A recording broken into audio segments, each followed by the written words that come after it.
We have successfully missed our flight. আর তিনজনের flight গোজায়ানের কারণে, একটা মিসআন্ডারস্ট্যান্ডিং তাদের কারণে এবং তাদের মিসকমিউনিকেশন, যার কারণে আমাদের এই প্যারাটা পড়তে হয়েছে। টেয়া নাই, পয়সা নেই, খালি ঘুরে ঘুরে দোকান দেয়। আসসালামু আলাইকুম। হাইওয়ে স্টোরির নতুন এপিসোডে আপনাদেরকে জানাচ্ছি স্বাগতম। মেঘালয়ে টানা 3 দিন থাকার পরে আজকের রাতটা ছিল আমাদের শেষ রাত এবং সকালবেলা উঠে আমরা এয়ারপোর্টের দিকে যাচ্ছি, কারণ আমরা যাব দিল্লি। দিল্লি থেকে পরবর্তী স্টেপ কোথায় যাব সেটা আপনারা দেখতে পাবেন। সো ভিডিওর শেষ পর্যন্ত কিন্তু আপনাদেরকে দেখতে হবে। মেঘালয়ের লাস্ট নাইটের কথা যদি বলতে হয়, আমরা লাস্ট নাইটে এখানে একটা ইন্ডিয়ানা হোটেলে ছিলাম। যাই হোক, হোটেলের ভাড়া ছিল 3500 রুপি, যেটা আমরা বাংলাদেশ থেকে বুকিং করে এসেছি, যার কারণে আমরা কিছুটা ডিসকাউন্ট পেয়েছি। হোটেলের কোয়ালিটি মোটামুটি আলহামদুলিল্লাহ ভালো ছিল। এখানে নিজস্ব ক্যাবে আমাদেরকে এয়ারপোর্ট পর্যন্ত পৌঁছে দেওয়া হয়, বাট এর মধ্যে আমরা বেশ কিছু হ্যাসেল ফেস করি দিল্লিতে যাওয়ার পথে, কারণ এয়ার ফ্লাইট নিয়ে আমরা বেশ কিছু প্যারা খাই। সো এটার পিছনে সম্পূর্ণ কারণ হচ্ছে গোজায়ান অ্যাপ। এই মুহূর্তে আমরা আছি গুয়াহাটি এয়ারপোর্টে। আমাদের 2টা টিকিট মিস হয়ে গিয়েছে, কারণ কি আমরা বাকি 3 জনের জন্য টিকিট কাটতে কাটতে আমাদের ফ্লাইটটা একটু লেট হয়ে গেছে, যার কারণে টিকিটটা মিস করে ফেলেছি। যাই হোক, আমরা আবার এক্সট্রা পেমেন্টের মাধ্যমে টিকিটটা কনফার্ম করি।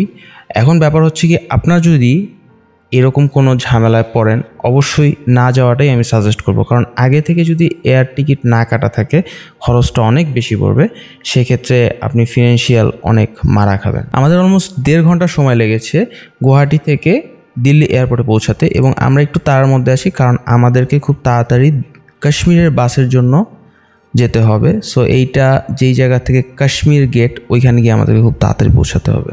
কাশ্মীর গেটে যেতে হলে আপনি দুভাবে যেতে পারবেন, এক হচ্ছে মেট্রো, আরেকটা হচ্ছে গিয়ে এখানে লোকাল বাস, অথবা আপনি পার্সোনাল কোনো ট্যাক্সি ভাড়া করে আপনি যেতে পারবেন। আপনি চাইলে উবারেও যেতে পারেন, বাট আমরা চেষ্টা করব প্রথমে মেট্রোতে করে যাওয়ার। বাট মেট্রোতে একটা প্রবলেম হচ্ছে, 2বার মেট্রো চেঞ্জ করতে হয়। এখানের মেট্রোর যে স্টেশনটা, এখানে যারা চেকিংয়ে বসে আছে, সেটাই আমি সেখান থেকে আমি যেতে পারিনি এই ড্রোন নিয়ে।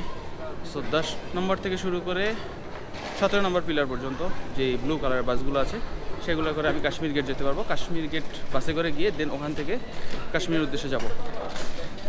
So that is the only way I can go.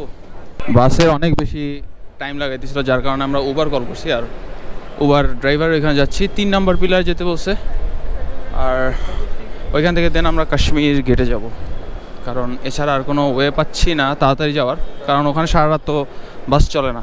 চলুন যেতে যেতে আপনাদেরকে কাশ্মীর গেটের বাসের টাইম টেবিল সম্পর্কে কিছু ধারণা দিই। প্রথম কথা হচ্ছে গিয়ে যে আপনারা যখন কাশ্মীরে যাওয়ার জন্য কাশ্মীর গেটে আসবেন, অবশ্যই খুব তাড়াহুড়া করে আসবেন, কারণ কি 10:30 থেকে 11টা পর্যন্ত এদের সরকারি বাসগুলো চলে, যেগুলো ডাবল ডেকার এবং খুবই ভিআইপি। বাট এরপরে যেতে গেলে আপনাদেরকে লোকাল বাসে যেতে হবে। যেহেতু আমরা অলরেডি একটু লেট করে এসেছি 12টার পরে, তাই আমাদেরকে লোকাল বাসে করেই যেতে হচ্ছে। এটা হচ্ছে আলোক ট্রাভেলসের অশোক বাস। এইখান থেকে আমাদের প্রতি ভাড়া নিয়েছে 1000, আর প্রত্যেকটা ডাবল কেবিন, আর 4000 টাকা ভাড়া নিয়েছে। এখান থেকে আমাদেরকে পৌঁছে দিবে জম্মু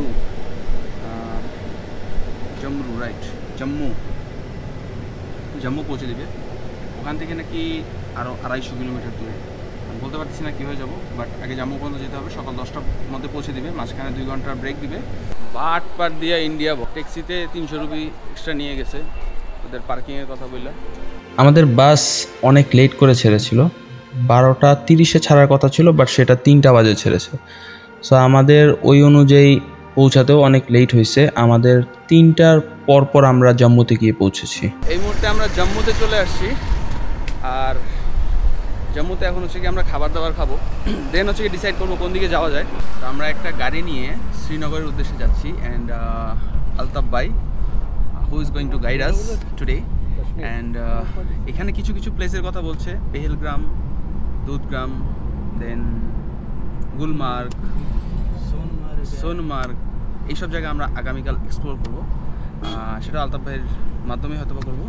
অ্যান্ড আলতাফ ভাই ইজ এ মুসলিম, উনি আমাদেরকে মুসলিম হোটেলগুলোতে খাওয়াবে এবং দেখতে যাব। খুব বেশি সাপোর্টিভ আলহামদুলিল্লাহ। আর আপনাদের সাথে যদি এখানে এসে কোনো প্রবলেম হয়, ট্যাক্সি নিয়ে এই সংক্রান্ত। সো আলতাফ ভাইয়ের নাম্বার নিচে ডিসক্রিপশনে দেওয়া থাকবে, দেখে নেবেন। চলেন আমরা যেতে যেতে শ্রীনগরের দিকে যেতে যেতে শ্রীনগরের একটু রাস্তা উপভোগ করি।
একটা প্রবলেম হয়েছে, সেটা হচ্ছে কি এখানে যাত্রা আছে, যার কারণে আমাদের সামনে যেতে দিচ্ছে না পুলিশ।